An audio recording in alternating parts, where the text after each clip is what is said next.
அஸ்ஸலாமு அலைக்கும். அஸ்ஸலாமு அலைக்கும்.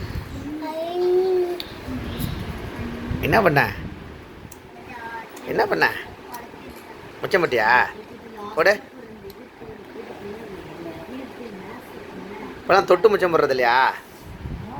இப்படி தொட்டு முச்சம் போடுறது இல்லையா அவனை? அழகு குட்டிடிக்குவேன், அழகு குட்டிடி.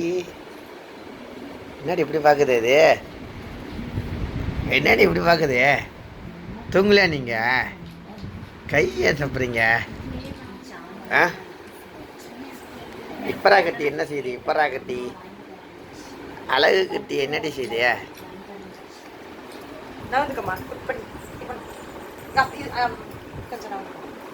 ஹலோ, அவன் இப்பரா பாரு, இப்பரா பாரு என்ன பண்ணுறான்னு.